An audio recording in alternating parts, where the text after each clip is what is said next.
What's in here, a lot of what you see growing is actually wild rice. It's an annual that has to seed in every year. And it's matured right now and dropping into the river.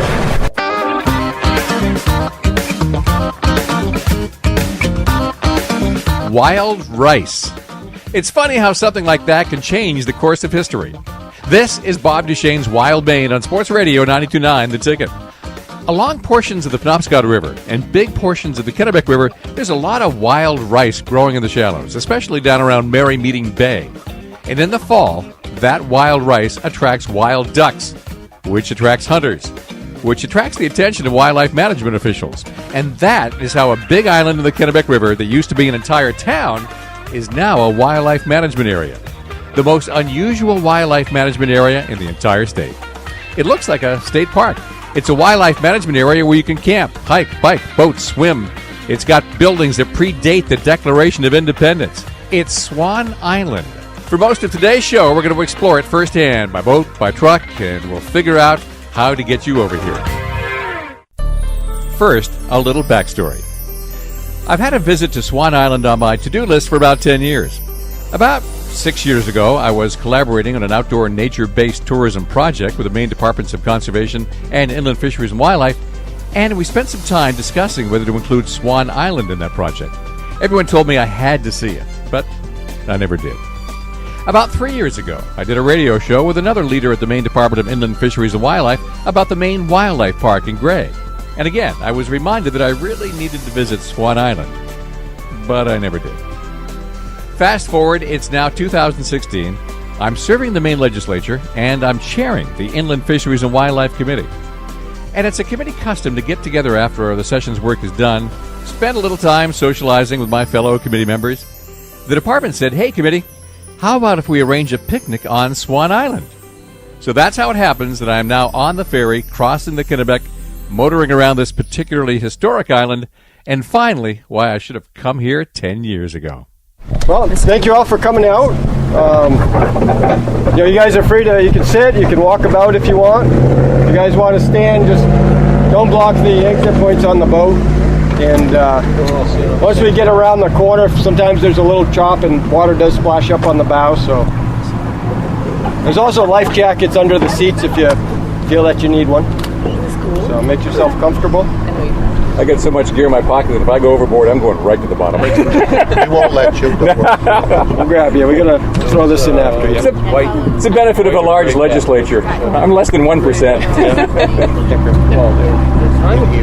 I'm not overly reassured. The guy sitting next to me who supposes that they would rescue me if I fell overboard and went straight to the bottom is the commissioner himself, Chandler Woodcock. And I'm afraid he might have more important things to do. Swan Island is a large island in the middle of the Kennebec River in Richmond, about half an hour south of Augusta. It's a large island that practically chokes the river at this point. Narrow, fast-moving channels surround it, but so far this island is beating back anything the river can do to it. Because of its size and location, this island has an unusual history, and we'll get to that. But first, this ferry. It wasn't here the last time I was here. When I last visited the shoreline here, you could get across using your own canoe, and they did have the means to shuttle people across, but not like this. This ferry is nearly the size of a large pontoon boat. In fact, it's actually bigger. It makes scheduled trips across the river 4 times a day, but you do have to make a reservation. There's a phone number to call, but if I gave it to you now, you'd just forget it. You can find Swan Island on the Maine Inland Fisheries and Wildlife website. There is one landing, just an 8-iron golf shot across the river from the town landing in Richmond where the ferry is docked, but the main landing is actually on the other side of the island where the campground is, and that is where we're heading. Frustrating when you're going across and just keep seeing all these.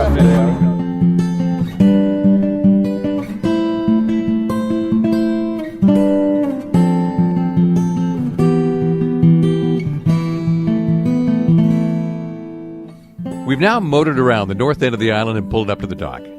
Some of the IFW staff members are unloading the picnic supplies and they're firing up the charcoal.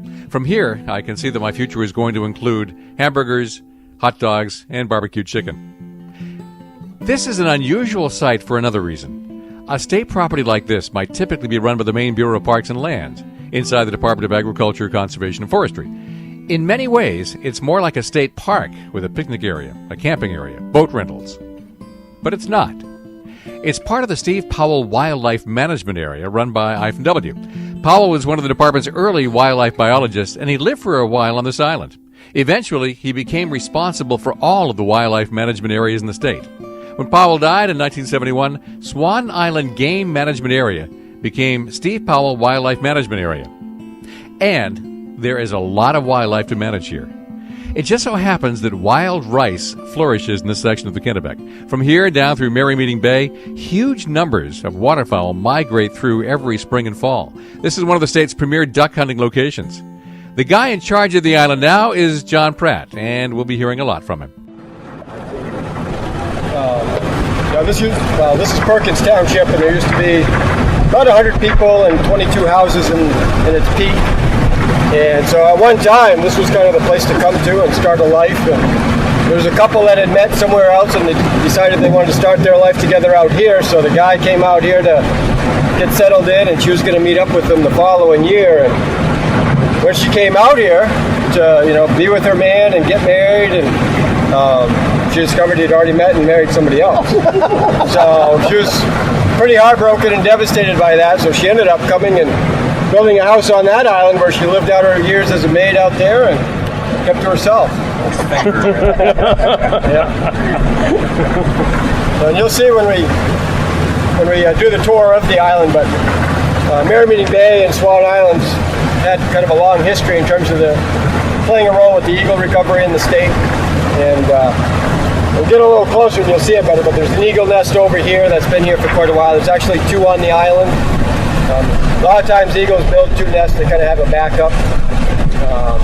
But this one, they did use this year, and I think they had laid eggs, but the nest was unsuccessful. I think in general this year the eagles had a tough time, just the way the spring weather was. We had some warm weather, but then it got cold and rainy, and so we had 2 nests that eagles were using, but none of them were successful this year on the island.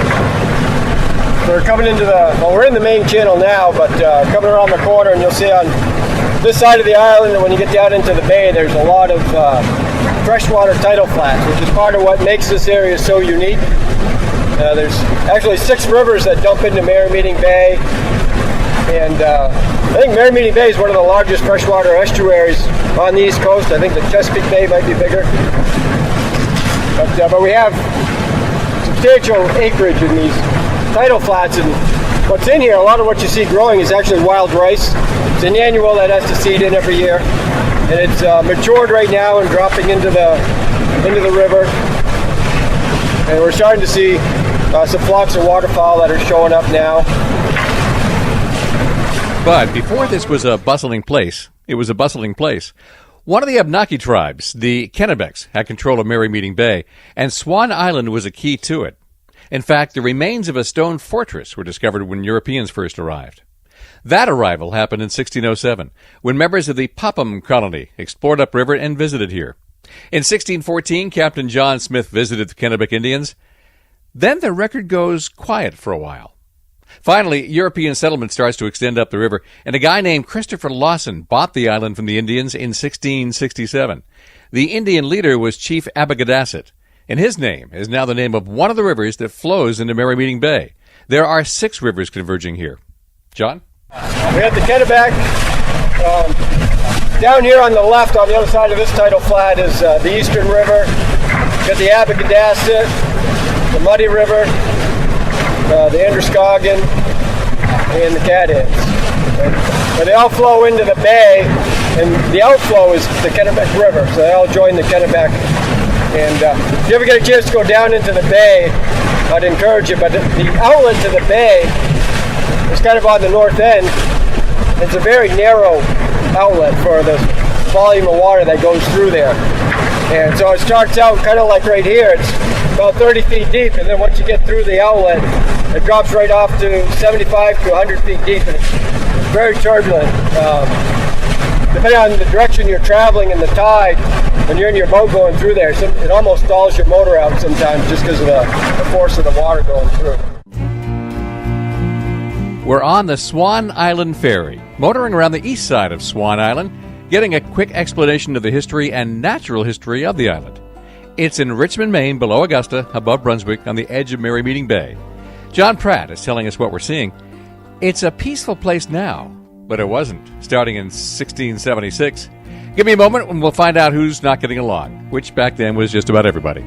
This is Bob Duchesne's Wild Maine on Sports Radio 92.9, The Ticket.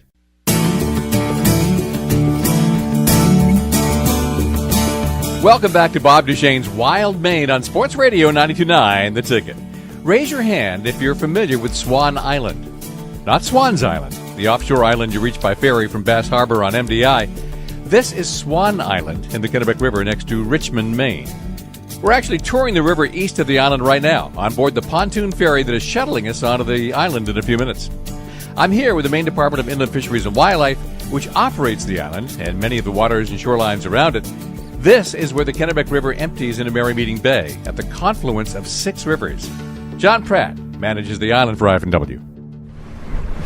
Swan Island is one management area. So with the 2 islands and the middle grounds over here, one of the tidal flats. And then there's the Merry Meeting Bay Wildlife Management Area, which is over 5,000 acres now, I think.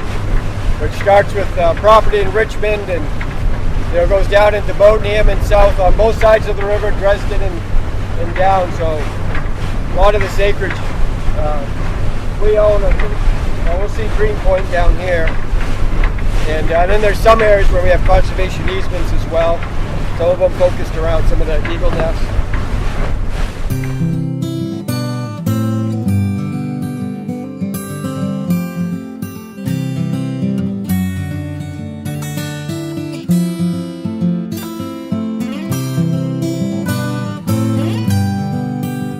We're still beating into a slight chop as we head down the Kennebec River east of Swan Island.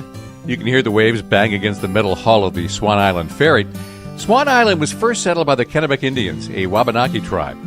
Early contact with European colonists didn't go too badly, and the island was sold in a friendly sale to Christopher Lawson in 1667. It changed hands to a Boston merchant in 1672, which was probably bad timing because a long period of unrest started about 4 years later. For the next 8 decades, tempers between the tribes and the colonists got a little testy. It was known as the Indian or Frontier Wars. No colonists are known to have tried living on the island again until about 1730, and nobody knows what happened to that family. Another family built a home there in 1750, only to have Indians attack in the fall and carry 13 prisoners all the way up to Quebec for sale to the French as white slaves. The adults were worth $29 apiece. The 7 children were kind of thrown in nearly for free. Despite the Indian problems, though, colonists started moving on to Swan Island to bigger numbers starting in 1758. Within a year, trouble with the tribe settled down as the Americans stopped fighting with the French and got ready to fight each other and the British. In 1775, Benedict Arnold stopped on Swan Island on the way up the Kennebec to take Quebec during the Revolutionary War. That didn't end well. By this point, there were a couple dozen residents of the island, and then things really got going. We'll get to that. But right now, the ferry is turned around and we're heading back toward the dock.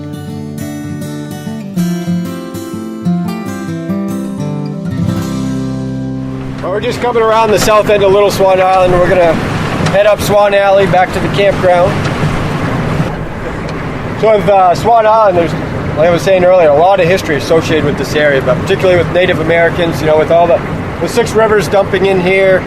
You had tribes from different areas that were able to congregate, when fishing was good and waterfowl were flocking here. But there were tribes that resided on the island. There's actually believed to be a burial ground just a stone's throw in the woods over here. Hasn't officially been confirmed.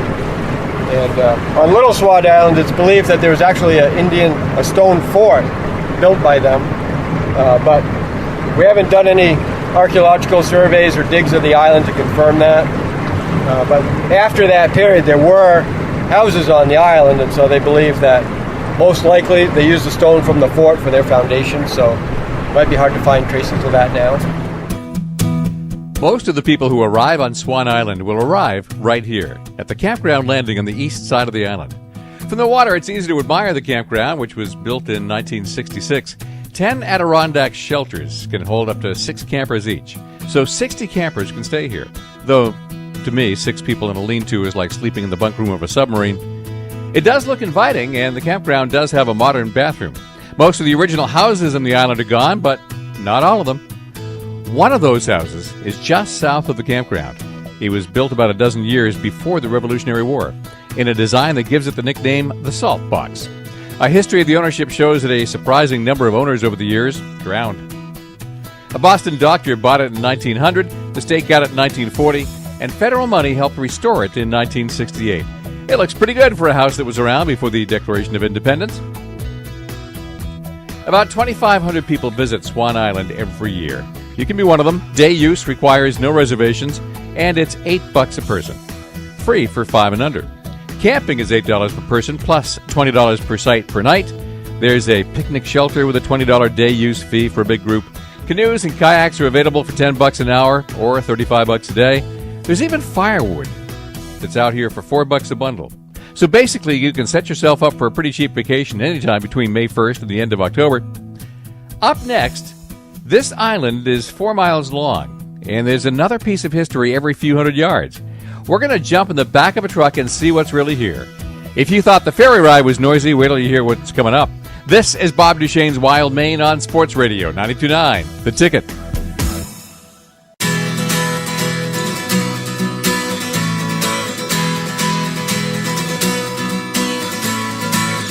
This is Bob Duchesne's Wild Maine. Saturday mornings at 9, Sunday mornings at 8 on Sports Radio 92.9 The Ticket.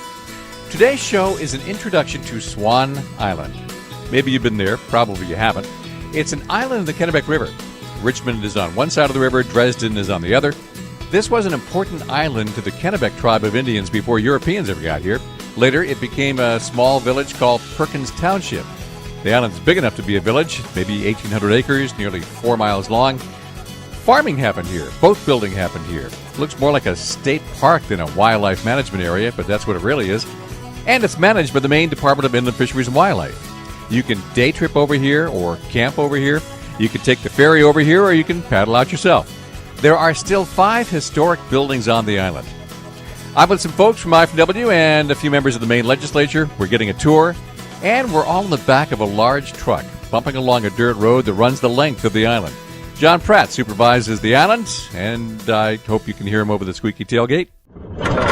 This is kind of like 3 facets of the work that we do out here. We have the historical side, so all of the 5 houses that remain in the outbuildings are actually the responsibility of a volunteer group, the Friends of Swan Island. Yeah, so, I'm familiar with that. Yeah, so they raise the funds in the volunteer time to do the work on those buildings, which, as they've grown in age, it's resorted to grant writing and hiring somebody to do it, which is fine. And then we have the public use, which is the camping, the hiking, The permanent residents? yeah, we also do we do events and educational programming. So, there's a muskrat. So, a couple weeks ago we had our first 5K out here, which went pretty well. We partnered with the town to organize it, so they did all the organizing and I had to provide the trail. Okay, now you know this isn't a typical IFW wildlife management area. No other wildlife area in the state has a 5K race through the middle of it. It is managed for wildlife. The wild rice around Merry Meeting Bay manages itself, but Swan Island is a mix of forest and field. And if it weren't for human intervention, it would have all gone back to forest long ago. Primarily it's managing the fields for grassland birds right now. So we have about 230 acres, and we mow a third of them every year. So come September 1st, we'll start mowing again, and we'll mow another third. Bobolinks, meadowlarks? Yep, that's primarily what we manage for. Yep. We did a timber inventory last winter, I think it was. Yeah, so this winter I gotta crunch all the numbers and put some management plans together, and hopefully in a year or two we could be out here doing some habitat management.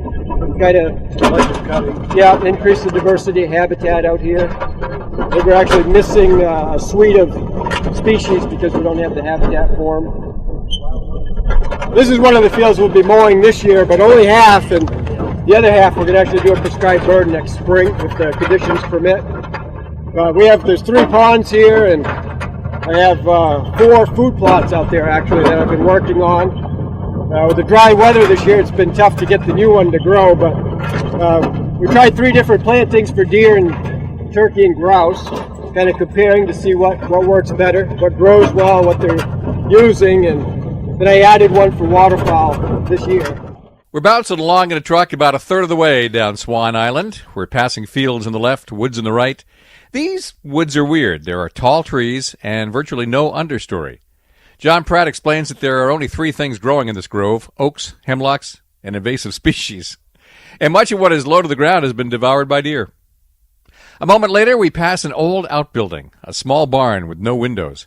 On the glassless windowsill, there's a vulture perched.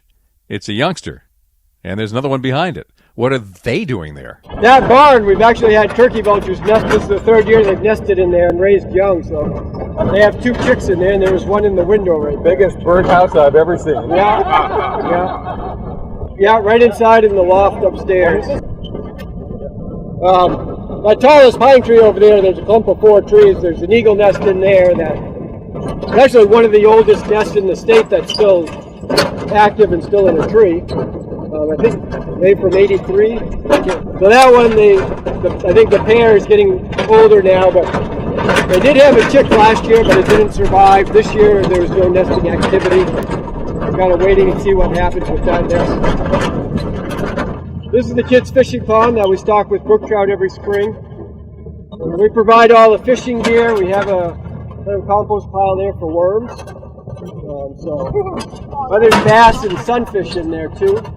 So most kids, they see the sunfish and they're just as happy catching those and don't get the line out or deep enough or far enough for the trout. So we try to encourage them to come down and try it.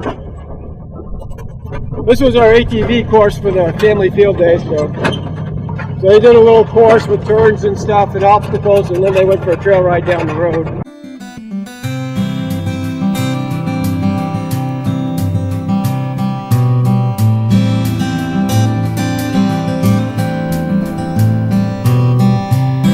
By the beginning of the Civil War, there were about 95 people living on the island, big enough to need a school for the 15 kids among them. It was big enough to become its own town. And in 1847, Swan Island separated from the town of Dresden and became the town of Perkins, named after the guy who kind of spearheaded it all, Thomas Perkins. In 1879, this dirt road we're riding on was built down the spine of the island, and it was dubbed Perkins Highway. Originally, most of the residents were involved in farming, fishing, lumbering, and shipbuilding, but there was also a lot of ice harvesting. At one time, there were 3 large ice houses here, shipping ice all over the world. That ended in the early 20th century when modern refrigeration came along. About that time, most of the lumber had been cut off the island, and the Kennebec was getting too polluted to sustain a fishery. Population dwindled, and there weren't enough people to be a town anymore. The town of Perkins became Perkins Township, and local government ceased. The Great Depression finished off farming on the island. The ferry stopped running in 1936, and most of the remaining people left. Because of the superb duck hunting around the island, the Maine Department of Inland Fisheries and Wildlife always coveted the island, and with the help of federal funds eventually bought most of it up. The only remaining private part of the whole island was the cemetery, and even that was willed to the state in 1988. There were never really any swans here. The name of the island likely comes from the Anglicization of the Indian name for eagle, since there are a lot of eagles around here, and several nest on the island. Now, there is this here Swan Island, and there is a Swans Island south of Mount Desert Island. Does that ever cause confusion? Well, last year we did have campers with a reservation, and they called me up. I was going over with the boat to pick them up, and they called up and said, well, we're over at Swans Island. I don't think we're going to make it in time, and there's no camping over here. What's going on? Yeah, wrong island. We have reached the south end of Swan Island. From here, we can look south down the Kennebec River towards Merrymeeting Bay. So what does that look like? And why should you care? The answer to both questions is coming up. Today's show is coming to you from the most unusual wildlife management area in the entire state, Swan Island. Back in a moment, this is Sports Radio 92.9, The Ticket.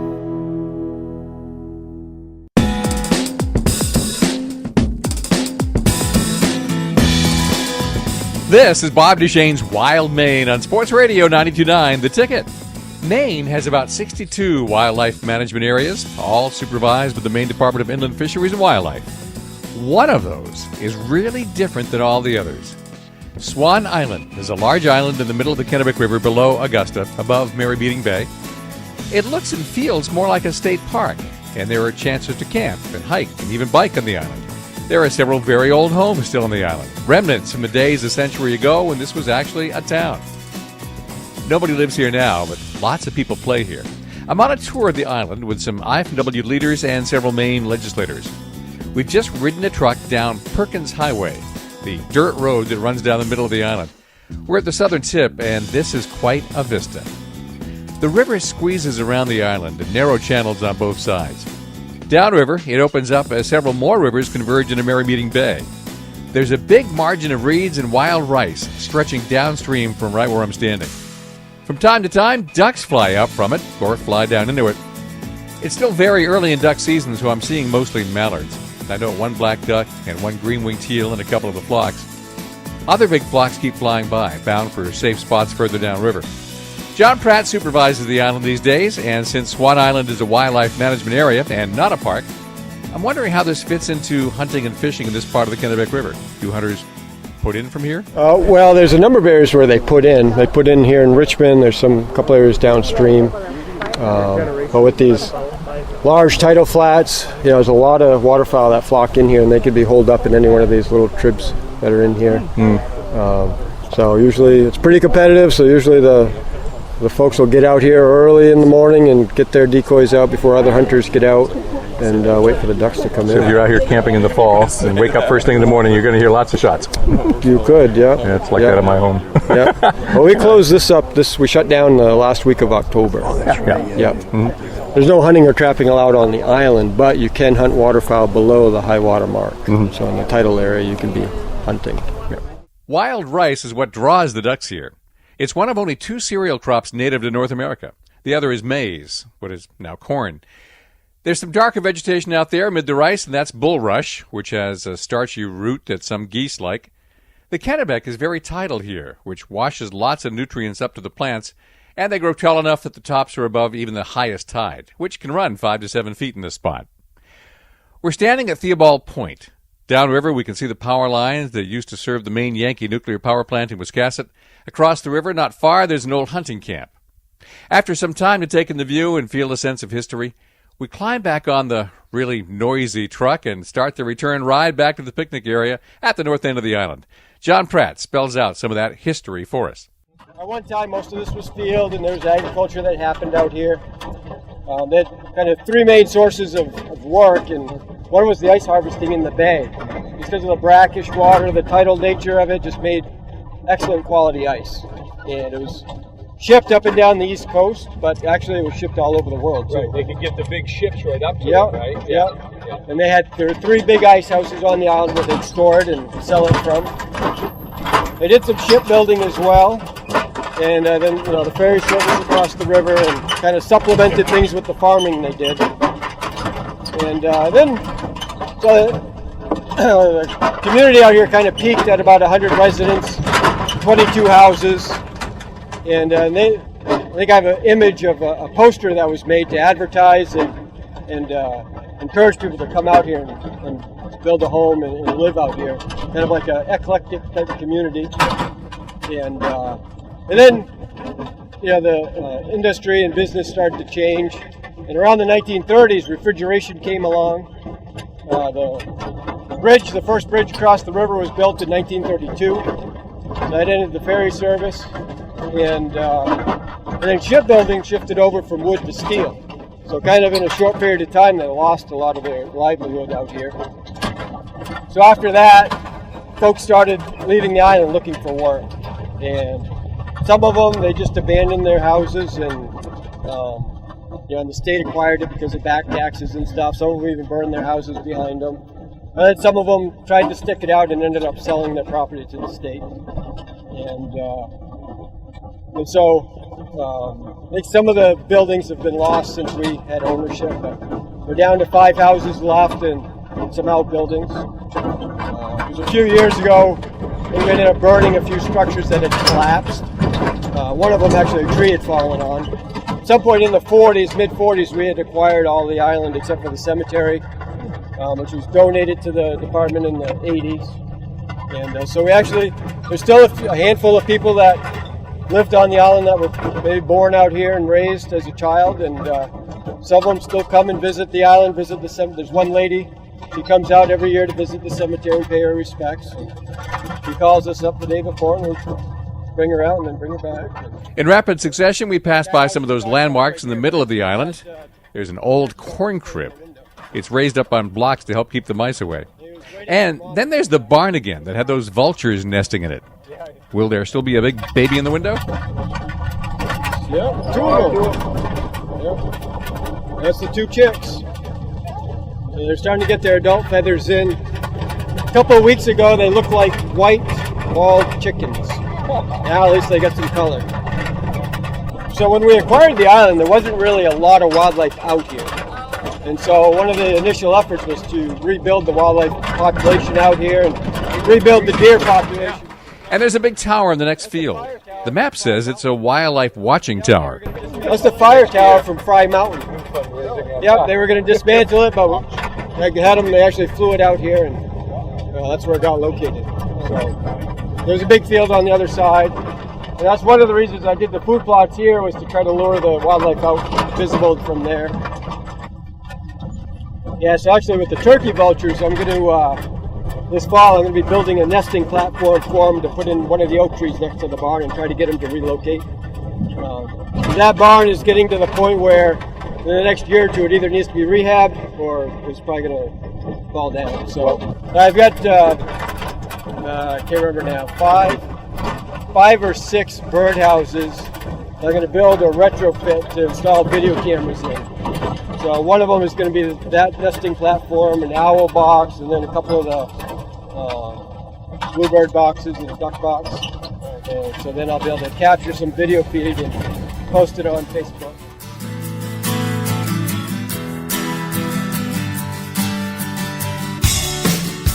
That's John Pratt, supervisor for Swan Island. John may be one of the secret reasons why Swan Island is a fascinating place to visit. He's a wildlife biologist and a licensed forester. He's uniquely qualified to manage the island for flora and fauna, and is keenly aware of how to bring out the best in what this island has to offer visitors. Speaking of visitors, the point of today's show is that you should plan to visit. You certainly can do it on your own, but there is a calendar of public events that might interest you. You can get to it by going to the IFW website on the Maine government website, clicking on education, and then clicking on Swan Island. Here's what's coming up for group adventures. September 16th is an historical tour with Friends of Merrymeeting Bay, starting at 9:15 in the morning.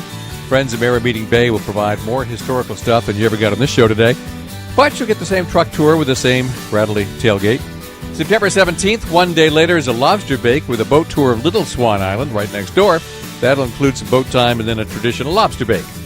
September 18th repeats the historical tour. September 24th will feature a tour and presentation on food plots for wildlife. This is pretty good. More and more folks are creating native and natural food plots for wildlife. Anyone interested in starting a food plot is encouraged to attend this informative workshop. You can learn about prep and locating and seed selection, maintenance, and benefits of food plots, especially for deer and plots for general wildlife. Then at the end of the month, September 29th, it's an evening tour of the island, and space in that one's pretty limited. Well, I'm just glad that none of these dates conflict with something else I want to invite you to, something that has never been done before. We'll cover that when Bob Duchesne's Wild Maine resumes in a moment. This is Sports Radio 92.9, The Ticket.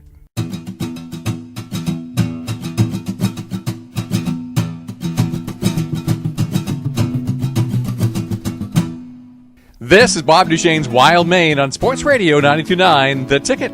This show is going to climb on board a big whale-watching catamaran in 2 weeks, September 10th. On that Saturday, Bar Harbor Whale Watch is going to do something it has never done before, something nobody's ever done before, because nobody's boat is fast enough to do this entire trip in one day, not with a big crowd.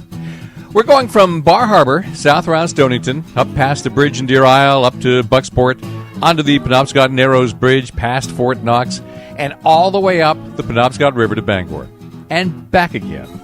We'll pass 10 lighthouses along the way, explaining each one. I'll be hosting the trip, which means that I'll be sharing the microphone with experts from Bar Harbor Whale Watch, lighthouse experts, Fort Knox experts, all the way there and back. Scenery, history, and wildlife. We'll take all day, 9 a.m. to 6 p.m. to do it. As I say, nobody has ever done this before, so this will be quite the day. Meanwhile, even a routine day in the Bar Harbor Whale Watch boats are exciting. Here's a 10-minute whale watch with Chief Naturalist Zach Cliver. Did I mention that this boat is the fastest whale watch boat in North America? This boat is 130 feet long and can do about 35 miles per hour. Now, when we're done visiting the island where the puffins are, we're going to head out to the whale feeding grounds. That's why the whales are here. This is an area where the whales come each summer to feed on plankton and fish. And out off the coast of Maine, once you get 15 to 20 miles offshore, the water depth drops off. There's a shelf out there where the water depth drops from 300 to 600 feet. And it's right there at that shelf break that there's a lot of cold water welling up from below. And a whole food chain is created there where you can consistently go and find more whales. Humpback, finback, minke whale, right whale. These are the four larger species we see because there's a lot of food there for them, right? That's why they're here all summer feeding. Now, some of them go during the winter months without food. For example, the humpback whales that are here will migrate to the Dominican Republic and Puerto Rico, and when they're down there, they're mating, they're giving birth to their young, and they're not eating. A large female humpback whale can lose 20,000 pounds of weight over the winter. Oh, there's a porpoise at 11 o'clock right here in front of us, going towards 10 o'clock. There's some harbor porpoise now. Going at 10 o'clock, about 100 feet off the left side if they come up again, moving toward 9 o'clock now. It looks like they're down underwater, but look back towards 8 o'clock and you may see them. That was a handful of the little harbor porpoise. And I know not everyone saw them, but for those of you that did, you could see they had a little triangular fin, dark colored, quickly leaping over the water, and a cold water species of porpoise that ranges from Maine all the way north to Greenland. Now and in the future, you're going to hear this from me a lot. The Gulf of Maine is unique. Glaciers dropped a barrier out there in the ocean that traps cold water, which is great for producing food, which is great for attracting whales. It is why our waters are some of the most productive on the planet. The Gulf of Maine has been here in its present shape and form going back to the end of the last ice age, 11,000 years ago. At that time, the ice melted and the sea level in the world's oceans rose 200 feet to give us the shoreline that we enjoy today. So it may be that large whales have been coming into the Gulf of Maine now for thousands of years with their young in search of food. Looks like a flock of shearwaters up there. Ooh, did you smell that? There was a kind of a bit of a foul smell a moment ago. That was probably some whale's breath. Right? We're downwind of where the whales are, and if they've been feeding on fish, you can sometimes smell for their breath, and that was some whale's breath. So there may be whales somewhere close to us now, just up ahead of us. This is shearwaters we're seeing. That's a good sign that we're getting out. Looks like a lot of great shearwater. You can also look for sooty and Manx shearwater and northern fulmar. They're at 1 o'clock. There's a big group of them on top of the water here. And some of them in flight, you'll see them flap, glide, and sail right over the top of the water. They shear right over the surface as they fly along. Shearwaters. We're looking at two species out here at the moment. The sooty shearwaters nested off the southern tip of Argentina. The great shearwaters nested on the islands of Tristan and da Cunha, one of the most remote places on Earth, halfway between South America and Africa, out in the middle of the South Atlantic. When it's winter down there, they come up to Maine. They've traveled tens of thousands of miles to get here. Just one big spout so far. We're still looking that direction. About 12:30 to 1 o'clock, somewhere up in there, 12 o'clock, 1 o'clock. But there was a spout of a larger whale up there. So we have our first whale. It's on the horizon. It's a little ways. There it is, 12 o'clock. Okay, there it is. It's back up again. Directly at 12 o'clock. There's a second one. So there's two. There's two out there. At least two larger whales directly at 12 o'clock. So hold on and we'll move that direction. We're headed right toward them. There's the spout again. At 12 o'clock, you can see the blow or the breath of the whale. Oh, that looks like a humpback whale at 12 o'clock. Look for a tail here at some point. Here comes the tail.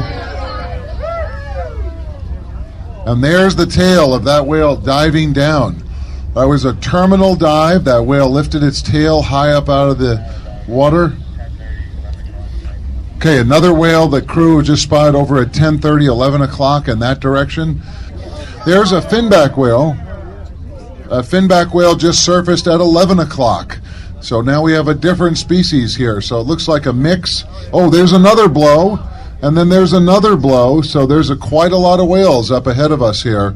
It looks like one of the one closest to us at 11 is a finback. Beyond it is another finback. I'm not sure of the ID at 12 o'clock. That looks like another finback too. So it looks like we have at least 3 finbacks and 2 humpback whales right here, just ahead of us. There's the spout, 2 spouts at 11 o'clock, 2 finback whales out there. You can see the trail of footprints here on top of the water at 11 o'clock, where one of the finback whales was just a moment ago. And so the finback whales are the second largest animal on Earth, and you're getting to see a lot of them here. Up to 89 feet is the record length, normally 40 to 60 feet, and they're shaped like a submarine. They're big and sleek, and they have a big dorsal fin on their back, and they're powerfully built and can swim incredibly fast when they want to. Okay, here we go. 3 o'clock, right beside us. Finback whale has just surfaced about 400 feet off our right side. So there is a nice look coming up here for the right side of the boat. You'll see it's long, sleek, with a big fin set pretty far back on the body. And the finback whale does not lift its tail out of the water. There's more finback whales out there at 9 o'clock. Looks like a bunch of them out there that we haven't even seen yet. Those are different. Okay, over towards those 2 little white boats. Oh, 3 o'clock. There's that finback is up. Okay, good. We're surrounded. There's a humpback. Humpback whale at 8 o'clock. So one of our humpback whales has surfaced just back behind us here. Hold on, we're going to swing. And that younger finback whale is up off the bow by the seals at 12:30. Humpback's there at 10 o'clock. There it is. Very big dorsal fin. That looks like it might be the whale Lace. This looks like Lace. It's got an enormous dorsal fin. And Lace has a beautiful, beautiful tail pattern, if it is Lace. Oh, whale right here, 1 o'clock, right in front of us.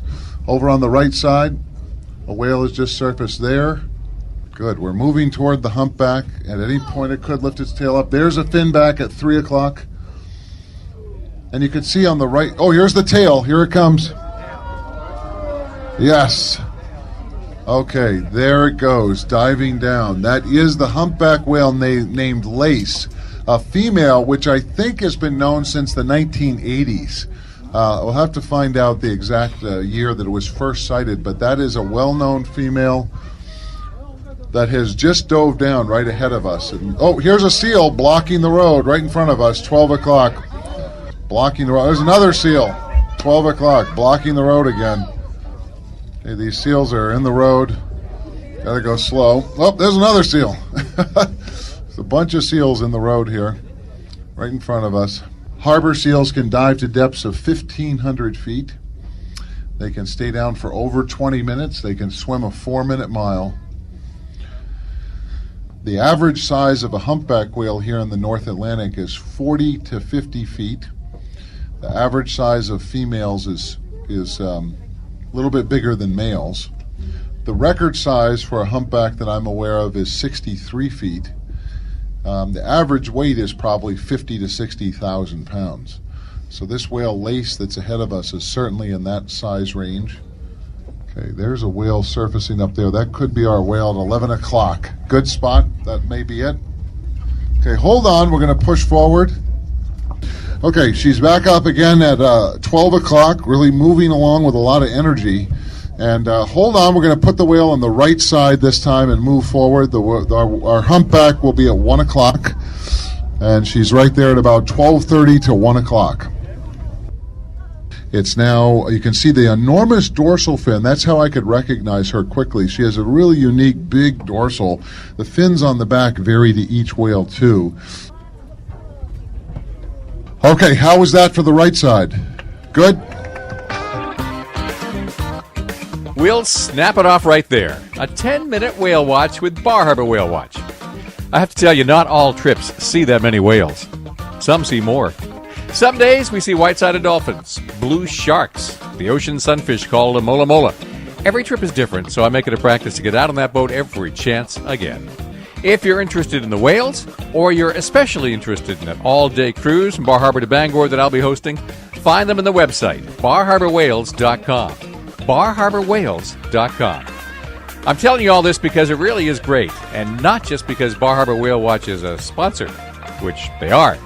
And so is Hammond Lumber, Doors Equipment, Napa Auto Parts, EBS, and a Supercuts location near you. Bob Duchesne's Wild Maine returns next Saturday morning at 9 and Sunday morning at 8. And remember, all shows are archived online at 929theticket.com. This is Sports Radio 929 The Ticket.